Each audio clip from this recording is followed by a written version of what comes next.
I'm Roger Jorgensen, and I'm the lead distiller at Nairobi Distillers here in Nairobi, where we make Procera African juniper gin.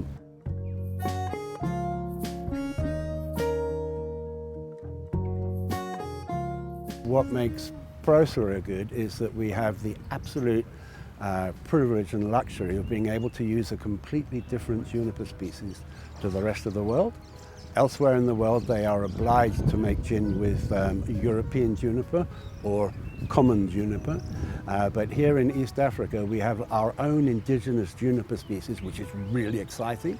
It's called Juniperus procera, which is where we get the name Procera gin. And it grows literally in the tropical highlands of Kenya, right here on the equator. In fact, it's the only juniper species to grow on or south of the equator. And it's different.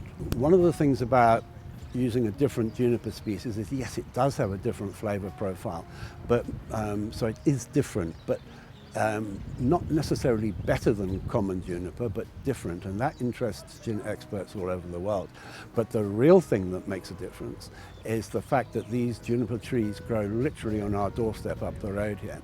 25 minutes in a car from here, we can be in the forests of Kajabi, and we can have the berries harvested or harvest the berries and bring them back to Nairobi.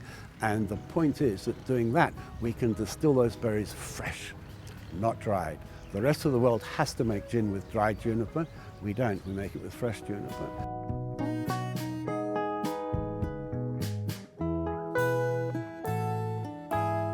Gin is made by a process of what we call redistillation.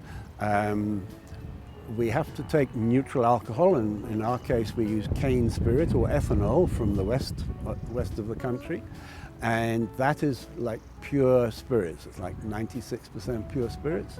And so what we do with that is we use it as a solvent to get the flavor out of our chosen botanicals, particularly the juniper berries, which are packed with juniper oils.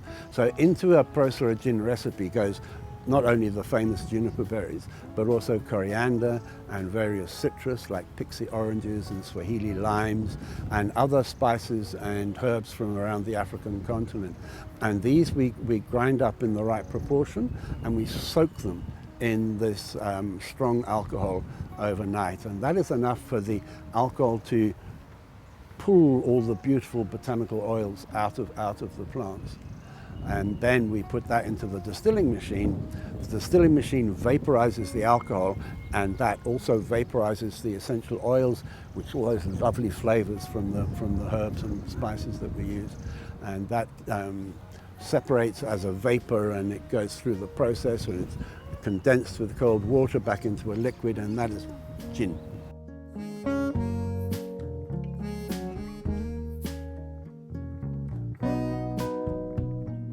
Most people in the world consume gin as a gin and tonic, maybe with some ice and maybe a slice of lemon or something like that.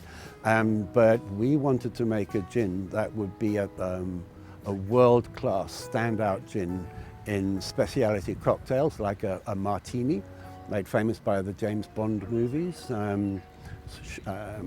stirred, not shaken. And that is basically a cocktail where you're drinking the gin neat. So we wanted to make a killer martini gin, and we think we have done that. The Procera gin had to do that, be capable of being enjoyed neat. So it can't have a raspy burn in your throat. It's got to be soft and fragrant in the mouth, and not overpowering. But having said that, it is a great martini gin.